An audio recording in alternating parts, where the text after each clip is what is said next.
Welcome to another episode of the Federal Newswire's Business of America podcast with your host, Jerry Rogers. Welcome to another edition of the Business of America. We're in for a treat. We're going to talk about books and reports, the working class, entrepreneurs, energy, climate.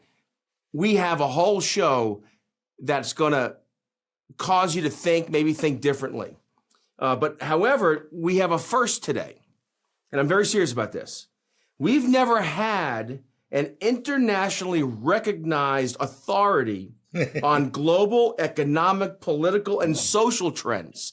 So we have an international star among us. And why not be here on the Business of America? I'm talking about Joel Kotkin. Joel, did I get your last name right? Yes. Yes. All right. I always practice the names. I'm from the Bronx originally, and we only use about half the sounds in the language. So I sometimes, the Bronx comes out. Well, don't worry. I'm from Brooklyn, so I'm not much better. I didn't know that about you. You're from. You know what? Do this. How the show is organized, so to speak, the ethos of the Business of America is. I want to know who you are. Our audience wants to know who you are, and our audience is. I think I said this to you via email.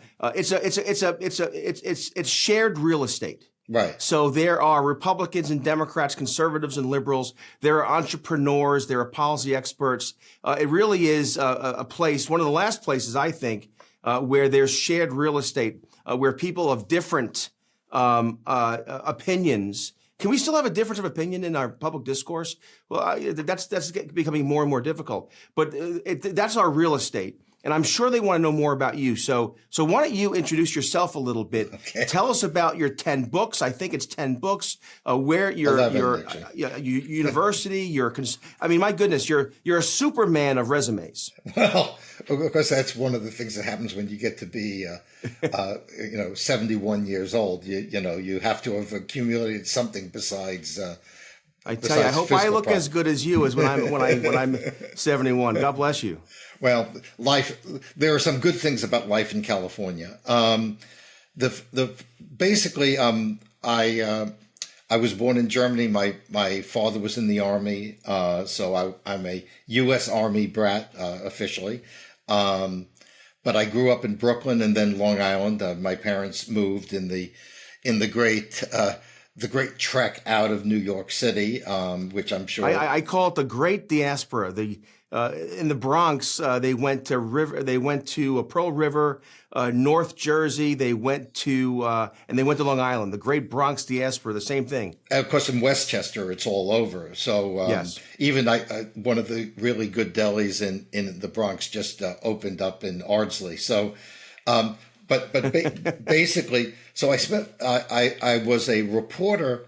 And I worked for people like the Washington Post is actually where I probably spent the most time. And of course, in those days, we actually believed in journalism. And I remember years ago, I wrote a story when I was out there that I wrote a story about something, and I tried to stick my opinion in there, and the managing editor at the time said, "Nobody gives a damn what you think," and which was a very good and humbling moment.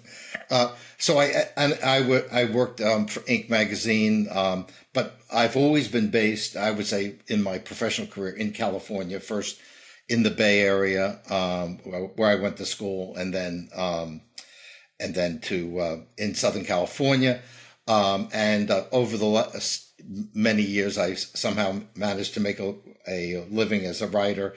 I'm a presidential fellow at Chapman University, which is located in the city of Orange, California. Basically, I'm one of those people. I both love California and sometimes it scares the hell out of me.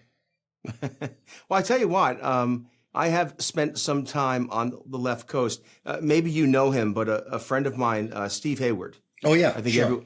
So everyone knows Steve. Steve is one of the wittiest, funniest, brightest voices in the public discourse. I love Steve. But I've been out there a couple of times, and he showed us around. I went out there with Fred Smith from CEI. Do you remember Fred Smith? No, but that's well. Fred Smith is he was the head of the Competitive Enterprise Institute, libertarian scholar, really bright, really a mentor to me.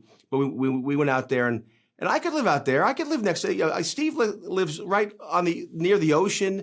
Every night he's grilling out with a glass of wine and the ocean in the background. I think one time I saw whales. So I understand why West Coast living can be good living. Let me ask you this though, before we get into some more substance. I want to know about some of your books because they're on my bookshelf, and I know that again I was joking but not really. I was trying to use some humor, but you really have mapped out some social trends. You talked about some things where we were heading, and now we're there. So talk about some of your books. Well, but my first book was about California. It's called California Inc., and it predicted that the next 20 years of America, this is published in about 1980, the next 20, 30 years would be dominated by California. I think I was completely and totally correct.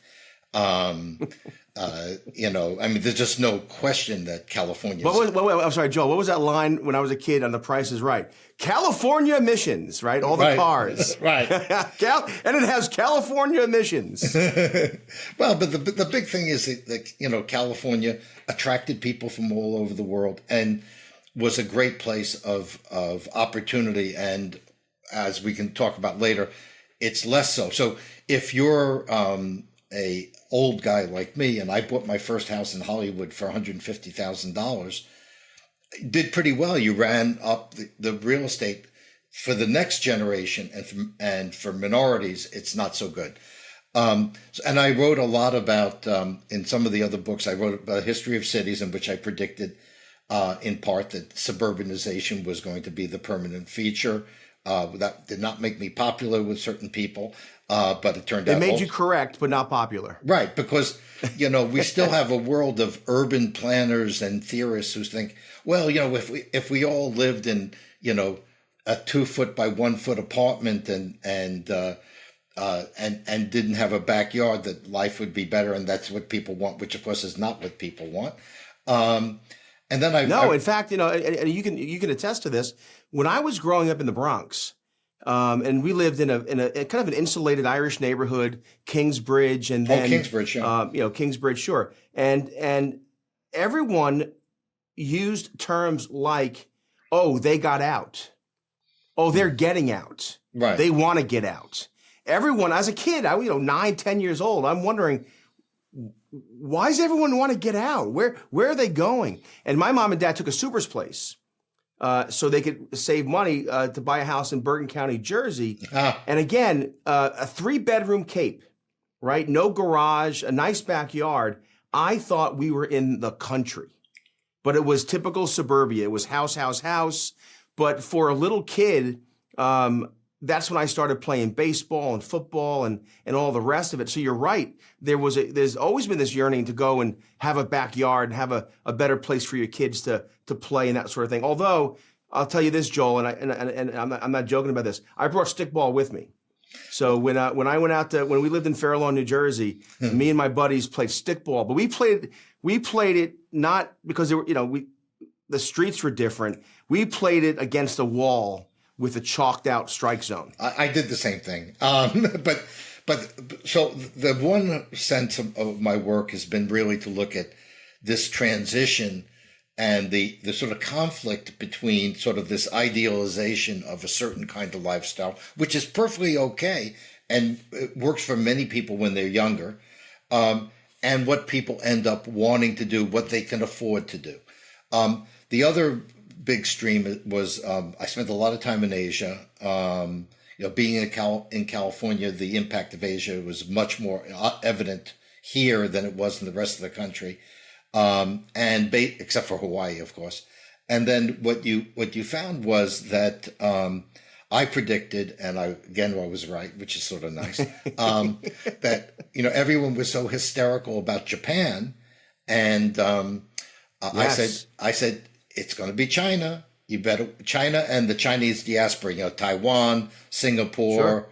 And so I wrote about that. And it turned out we made jokes as kids about, oh, it's made in Taiwan. Right. Now you want it to be made in Taiwan. So in fact, you know what? Let me just tell you this. So I had lunch yesterday with a chairman of one of China's largest companies, and they're worried about anti-Chinese sentiment in Capitol Hill and in our culture. And I was amazed at how appreciative he is for American discourse, American argument, and even the idea of being able to go before Congress and make the case. And he was saying things, and it made me realize that we take for granted. I know we have issues, and again, we'll get into those. But we still live in a culture where we can have these public debates. You could write your books. You could be right about these trends. And I think that's encouraging. I think so. But what worries me, I think, has been, and maybe this will lead us to some other points, but to the degree to which I'm a product of, I had a monthly column in the New York Times. I had a biweekly column in the LA Times. I both worked for and then had a monthly column in the Washington Post. My journalistic training was at the Washington Post. My publisher was Random House. Today, I couldn't get arrested at most of those places, because the media has really bifurcated in a really scary way, which is there's a sort of dominant mainstream media. And the piece that was published in Real Clear today by the former NPR reporter. Yes, of course. That's right. And James Bennett's piece in The Atlantic before that, making the same points. And then you have a kind of right-wing sort of eco structure, which is frankly more open than the left wing. I mean, I find I let's say I write an article for National Review and my editor would say, well, I don't agree with this and this, but I like what you're saying and I think people should read it. Other words, the left has become more Stalinist, not open to different ideas. And now, of course, there are, ever since 2020, these divisions have become greater. And sometimes I'll read something particularly in the mainstream media and say, what planet are you living on? Like there was one story that they said, well, all these people, they're leaving Florida because it has a horrible, human rights environment, or they don't like DeSantis. They said, and people are leaving. And I said, I don't know. I just looked at the census, and it seems to me that Florida had the biggest population gain in the country. Yeah, people always coming and going, but so I think that what's happened is we have a mainstream media in particular that's trying to create an alternate reality, which really has very little to do with actually how people live. And I'm a long-time Democrat. I worked for the Progressive Policy Institute. Sure, of course. With Will Marshall. I consider myself kind of a traditional social democrat. In other words, like my friend Roy Teixeira, I'm politically homeless. I have no place to go. I don't like Donald Trump. I don't like some of the ideas of the conservatives, but I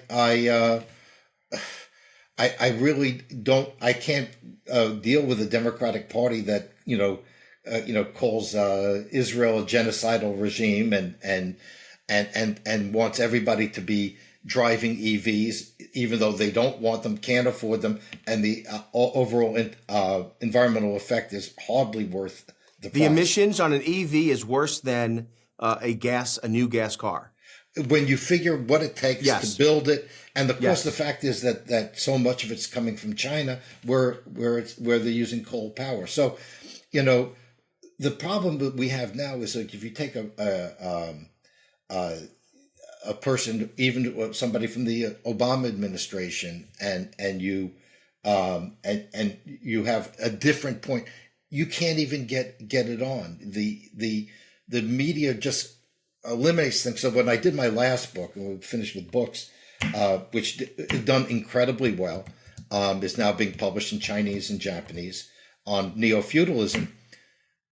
I could not get arrested in the mainstream media. It was a shocking experience for me. Somebody who used to be on NPR all the time. I used to do Talk of the Nation, virtually every year, certainly several years. And what you find is that now you've become what the Soviets would call a former person. You just don't exist. So somebody can do. I actually, one of the progressive magazines, edited by somebody who knows me, did something on neo-feudalism like a year ago. My book is a pretty good seller. I definitely coined the term. And they reviewed a bunch of obscure academic left-wing books with some of the same theses and ignored mine. I'm too old to care about.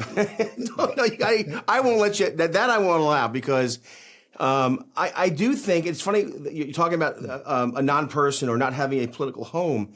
I think this is a growing segment of the public discourse. Yes.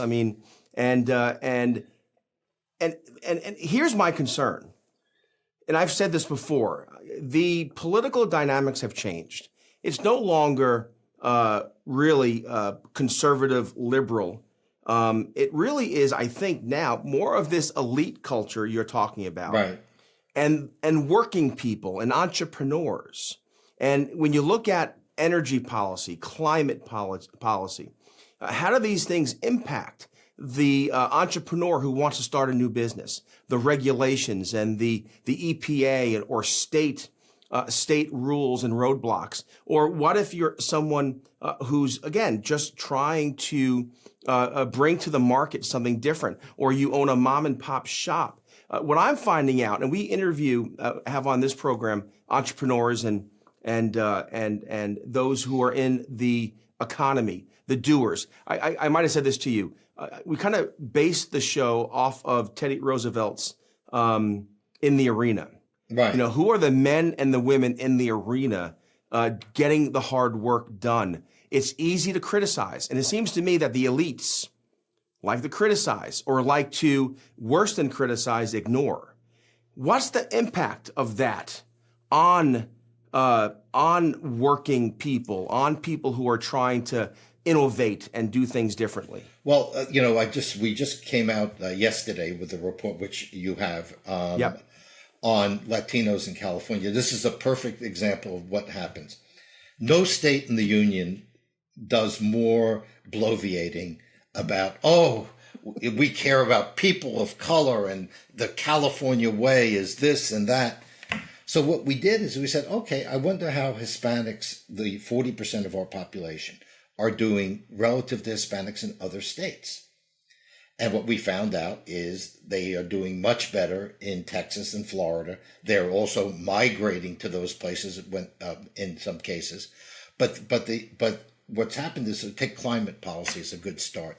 Climate policy is basically undermines what we call the carbon economy. And yes. So if you're in manufacturing, logistics, construction, agriculture, the doers, as you say, they're screwed in California because you're playing by rules that is that your official analysis from the research? Yes. Right. You're screwed. But you have this incredible sort of disconnect, and even the state itself admits that the climate policies will be particularly bad for anyone making under $100,000 a year. The climate policies are also one of the reasons why we have the housing crisis, because they don't want us to build in the suburbs, which is where land is available, where the single family home or the townhouse could be built economically. They don't want that done. Well, it also seems that many of the elites, I'm going to use the term elite because I'm going to be a little lazy and just say elite, but they're at war with the single family home. And also, I love this net zero fossil fuel fuel future. Don't these governing elites and those in the media understand that we need fossil fuels for medical instruments, for a host of products that we're wearing right now, our sneakers, our eyeglasses, the headphones you have on. And what will happen, because you have California, you have Maryland, a lot of states, the California way, a lot of states still follow what California does. You know, in Maryland, you have Wes Moore talking about no new gas cars, over the next several years being allowed to be sold or bought in the state. He wants a fossil fuel-free future. What will that do to housing costs, healthcare costs, and the rest of it, and the impact on entrepreneurs, working families? Well, I think part of what you see today is that a lot of the, and it's very interesting when we in California we passed a lot of these laws. What happened was people moved and businesses moved. So if I almost moved to Houston about 10 years ago, if we had moved to Houston, our carbon emissions would have doubled just because of the climate, because you have to run air conditioning. You're probably going to drive more than you will here. So and what we found is that actually we gained virtually nothing, because every person, and let's say every industry that moves to Arizona or moves to China is going to have more emissions than they would in California. So, you have that. You have the massive impact. I mean, California Hispanics, for instance, and African Americans are doing far worse than they are in other places once you adjust for the cost of living. Basically, California African Americans are doing about as well and maybe a little worse than in Mississippi. So I think that you have that. And then, of course, the big way out has always been education. But as we show in the report, Texas and Florida, which spend less money per capita, have better results with the Hispanics. And again, what you might use the term cognitive elite, the people who think they know better, yes. And who are a big constituency and really the base of the Democratic Party today, and the one part of the economy that is relatively high wage and is growing. These people, they want to impose on the education system indoctrination and throughout California. And I know in Maryland you've had some cases of this too, where we're going to get rid of merit. We're not going to. My daughter, my younger daughter, went to an art school, which was incredibly hard to get in, a charter. Now they want to make it a lottery. Well, how are you going to determine? You're going to determine who should be taking courses in cello by lottery. Don't you want to get the most talented cello player? Of course, and the irony here is that immigrants, new Americans, Americans who are first generation, they depend upon merit. They depend upon hard work. They depend upon being innovative, being the first to think of this idea. And when you erase that from how you can make a living and make a difference in our culture, well, then what we're doing is we really are condemning generations of future Americans to maybe not poverty, but a kind of poverty. Well, kind of, what I define in the neo-feudalism as a kind of serfdom, yeah. And you could be working hard. You could have two people working hard, and at best they'll be renters for life. Their kids will go to substandard schools, and basically they're, and in many cases, of course, they won't have kids at all because you need space when you have kids, and if you can't have space, you're not going to have kids. So the clearly when we look at ethnic upward mobility, it usually comes either from education in many cases, and or by being in the carbon economy. You think about I think it's 30,000 truck drivers who service the largest ports in North America, the LA Long Beach port. They're mostly entrepreneurial, mostly Hispanic, but now you're going to say no, you have to have an electric truck, which is going to cost much more money. It is much less efficient. But basically the people running California, who are really the epitome of this cognitive elite, they don't really care. It really doesn't matter to them. And frankly, I'm sure that in many ways they'd like to see the state lose another 10 million people. So I think that we have this conflict between sort of the progressive historical drive, which was to help people move up, to something that's really more regressive than progressive. Is complete. That's why, as somebody who's been brought up pretty much with fairly social democratic models, I look at what progressivism has morphed into, and I'm just horrified. My family is my mom and dad, my first generation immigrants from my grandparents from Ireland, and this idea that would be so foreign to my parents and also to their parents, this idea that hard work matters less, that education is a lottery system now, not based upon who's getting the work done. I coach baseball. I coach little guy baseball. And it doesn't matter, in baseball, you're going to make mistakes. It's a game of failure, right? If you hit 300, you're going to be out 7 out of 10 times. What does matter, though, is do you put in the work? Right. Because if you put in the work, you'll get better. If you put in the work, you'll be a good teammate. If you put in the work, you'll understand what the game's about and do well.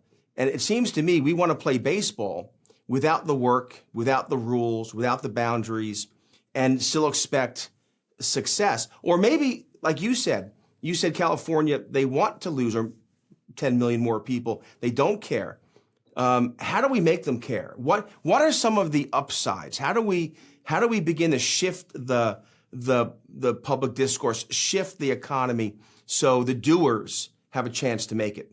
Well, one of the problems, of course, with the doers is they're doing, and so they don't have time. Let me just say one thing. You and I should go out to a deli and talk.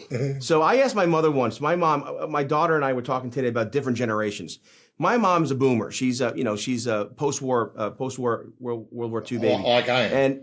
And I asked her once, because we were learning in school about the 60s and about the protests, and my mom was in her 20s, right? And I was like, Ma, what were you during where were you, Woodstock? Where were you in the 60s?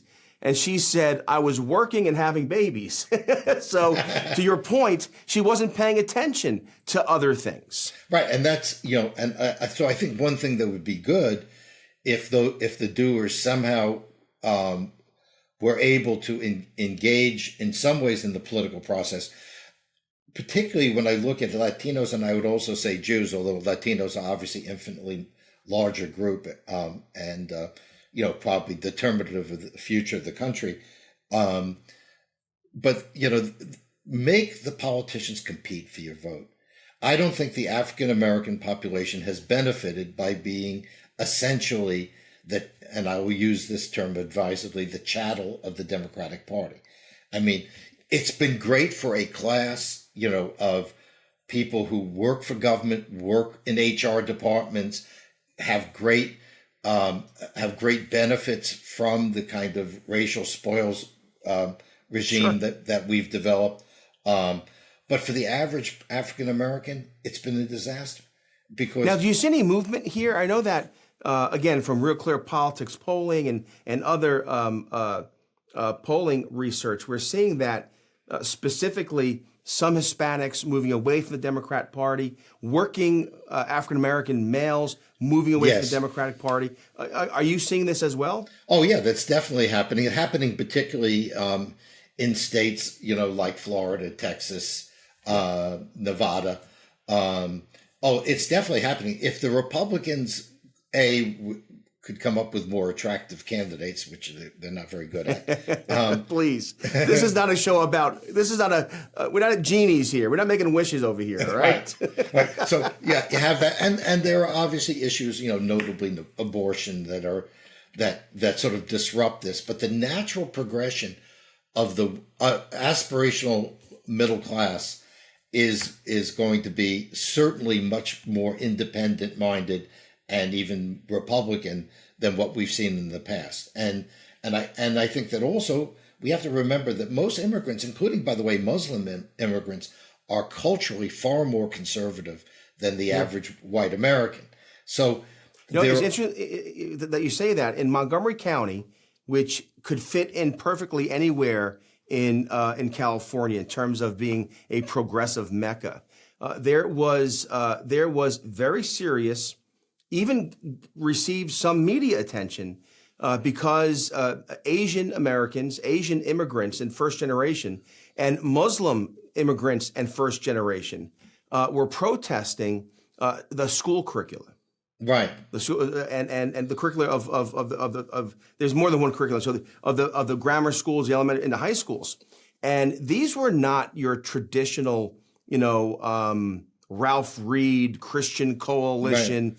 These were people who believed differently and looked differently than previous generations. But yet they were standing there, and they could have been standing next to someone from the old Christian Coalition. Well, I think that this is, I think it's healthy for the country. I don't. By the way, I would like to see political competition in both parties. I would like to see. We've been moving towards a kind of Stalinism on the left for a while, and whether it also will emerge on the right is possible as well. Basically, Joe, we're seeing a little bit too, right? Every time the Speaker of the House, right, with a slim GOP majority, goes kind of against 6 or 7 members, all of a sudden they're looking to just depose the Speaker of the House. Well, so there is this dysfunction on the right. There's that, and obviously clinging to, abortion, abolitionism is suicide. If it didn't win in Kansas, it's not going to win anywhere. And so I think that the political party that addresses the upward aspirations of the working and middle class of all ethnicities is the one that will do best. And the question is, are they capable of doing this? In a funny way, this is part of the decline of the old political machines. The old political machines were very aware of the aspirational aspects of, of the immigrants, in the turn of the century. They understood that you don't just spend money to spend money. You spend money to accomplish something that makes the country stronger. So we look at what was produced in the 1930s, and we're still living in that infrastructure. We have the country has just become increasingly dysfunctional. It's more obvious in the places that were once the great centers: Chicago, New York, Los Angeles, even in the Bay Area, Seattle. We now see, for instance, Seattle and Denver beginning to look more like San Francisco, and not in the attractive sense. No, yeah, sure. So, well, let me ask you this, because I do know that, again, I think I mentioned to you before we started taping that I have 5 children. Right. And my hope for them is that there'll be opportunities, that if they work hard, get an education, or be an apprentice, if that's their route, or whatever their route is, that they can engage in this economy. They can engage and make a living, be successful, offer something back. In my mind, it's what you already said, and that is, you said voters or citizens should make themselves available, or don't just give your vote away. Right. In my mind, I think to be that type of citizen, we always have to remain persuadable.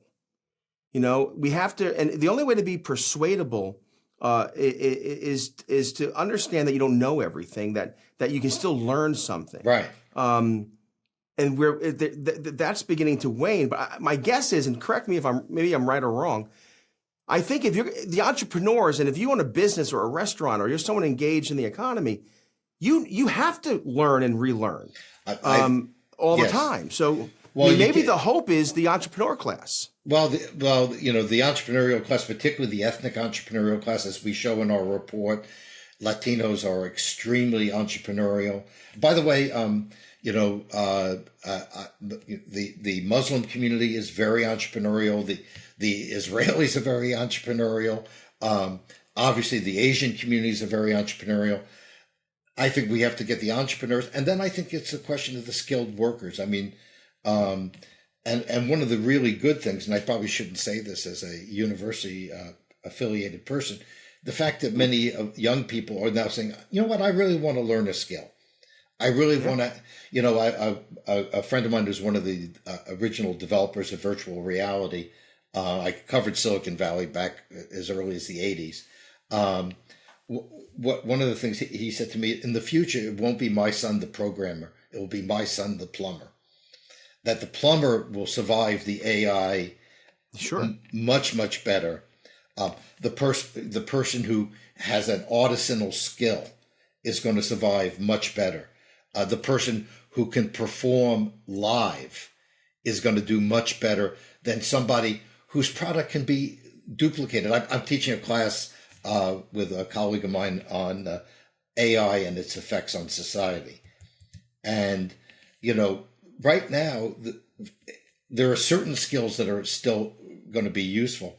But for many young people, we'd be much, much better off teaching them more tactile skills. We were speaking with people from Taiwan Semiconductor, and they said one of the biggest problems coming to the U.S. is the lack of skilled labor.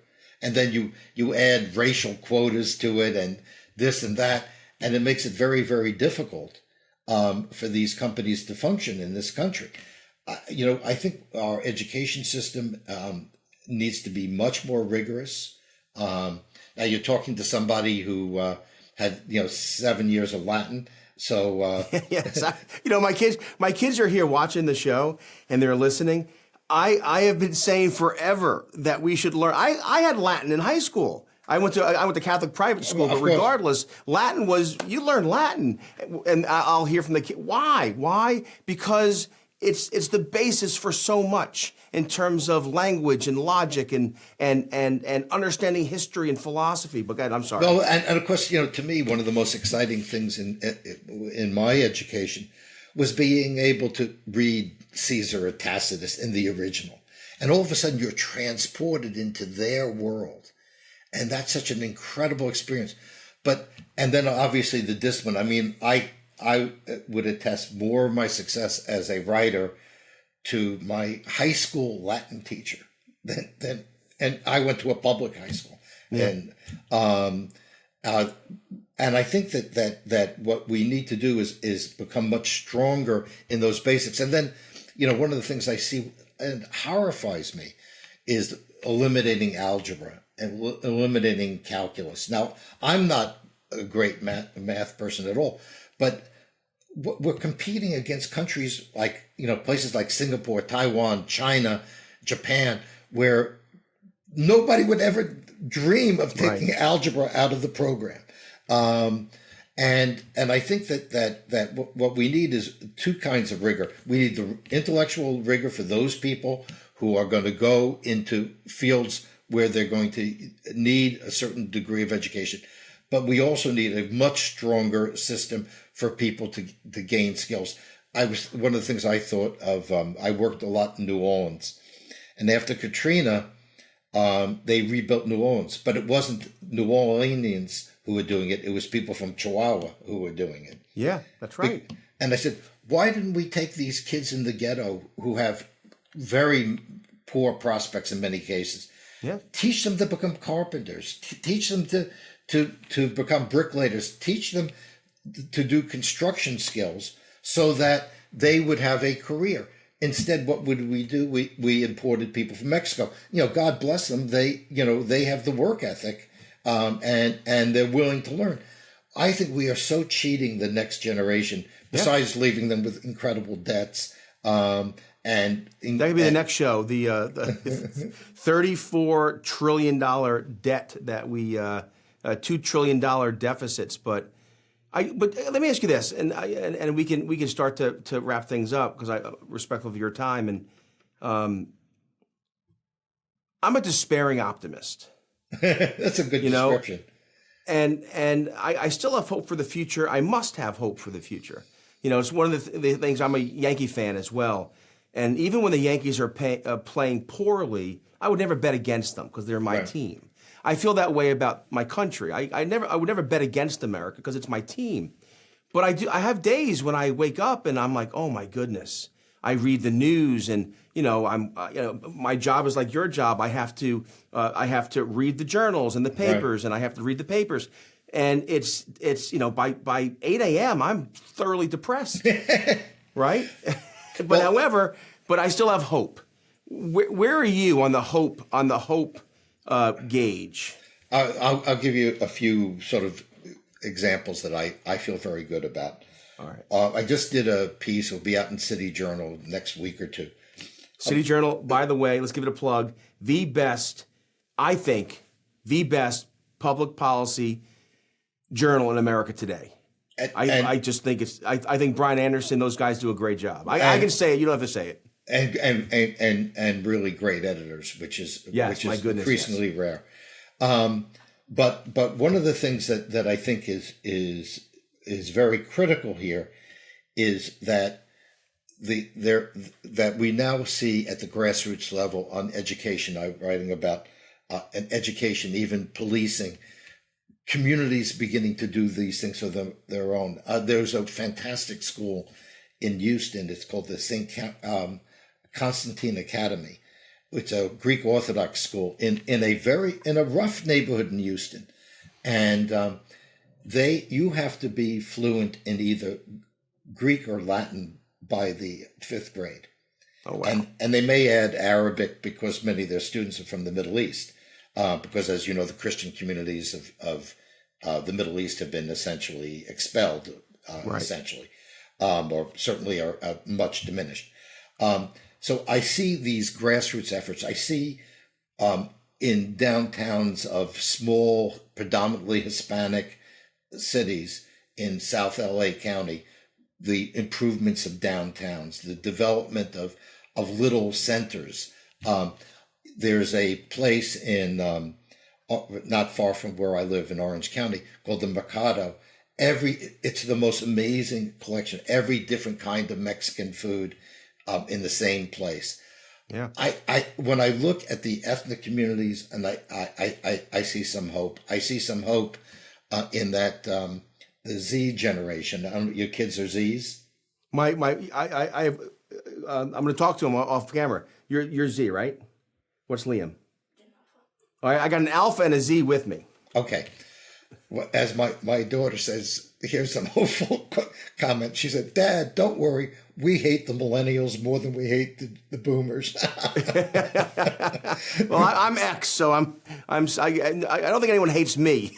No, well, maybe they do. Well, I'm actually doing a piece for Unheard on generational politics in America. So I do think the Zs are going to be very different. I notice it with my students. Very different than the millennials.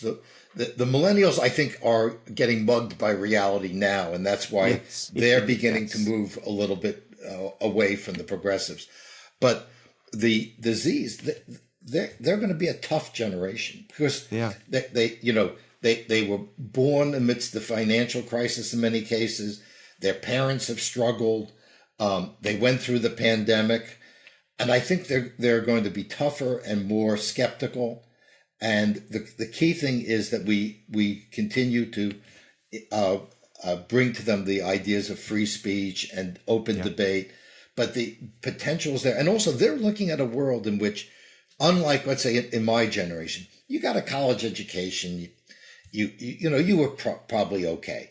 I mean, I still remember journalism when it was something where, it was stable. People I would work with had been at the paper for 30 or 40 years. This generation is going to be entrepreneurial because it has to be. Because unless you want to work for the government, the opportunities are really going to be ones that you're going to create for yourself. Create yourself. Well, that's the hope. I had on recently a guest who talked about becoming a cattle rancher, becoming a rancher. And he said that I had to teach myself to do it. And I think you're right about this next generation, whether because they have to or because they want to, they're going to have to teach themselves. And that's part of the entrepreneurial spirit, right? Is to teach yourself how to do something. Yesterday I did a class on what's going to happen in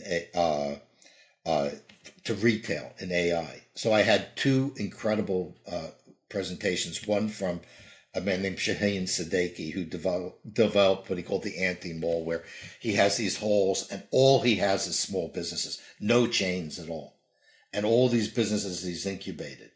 I think that's the future. And what I found really interesting, almost every one of my students had been to his place called the Packing House in Anaheim.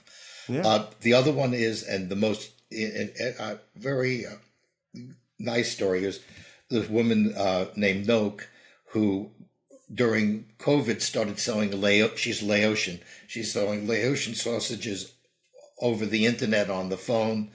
She now has one of the 100 top restaurants in Southern California. Wow. She's building, what's going to be a very significant, I think, food empire. That's what America is about. And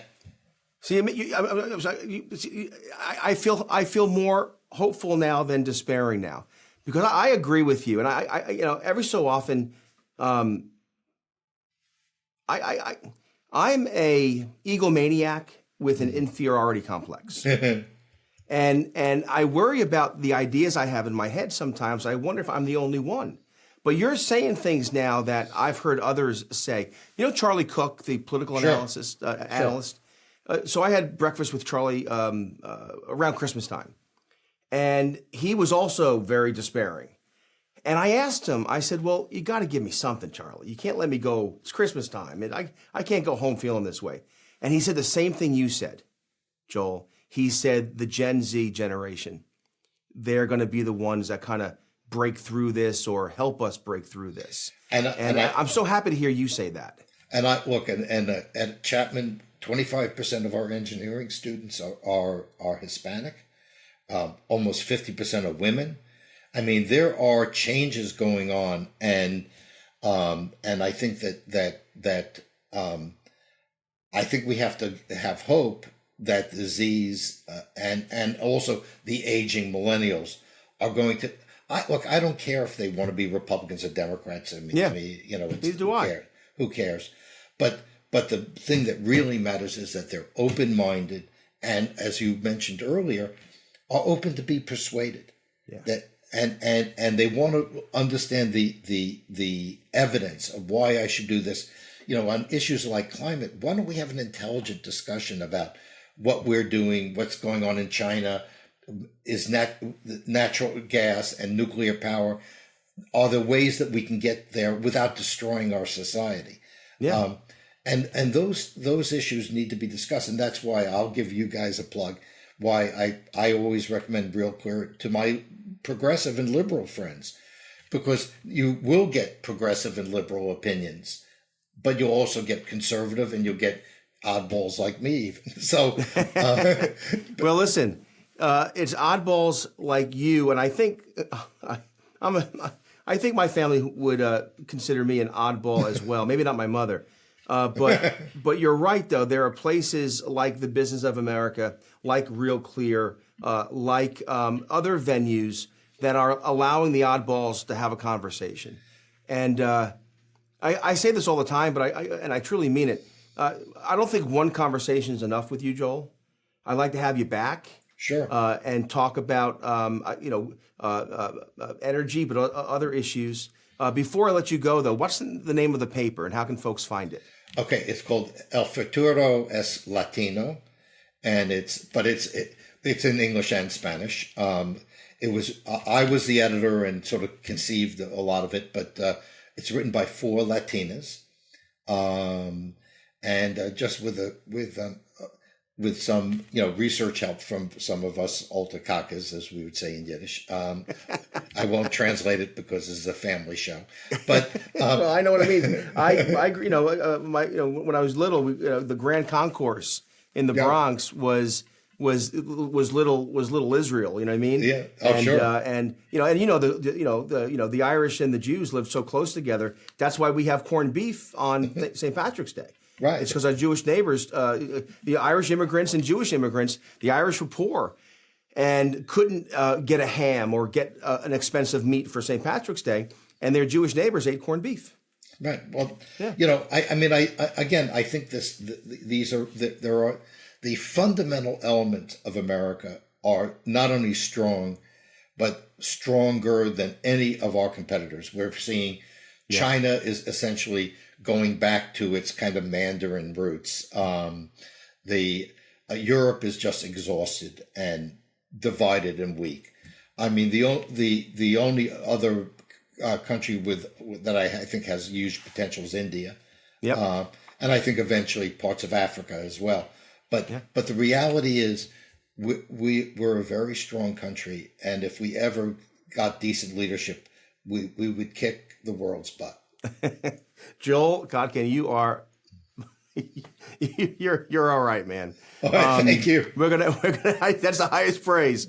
We're gonna have you back. I so appreciate this conversation. To our viewers, thank you so much. Our listeners, this has been another episode, one of the greatest episodes of the Business of America. We'll see you again next week. Thank you. This has been the Federal Newswire's Business of America podcast, hosted by Jerry Rogers. Check out the Federal Newswire's family of websites, as well as their social media stream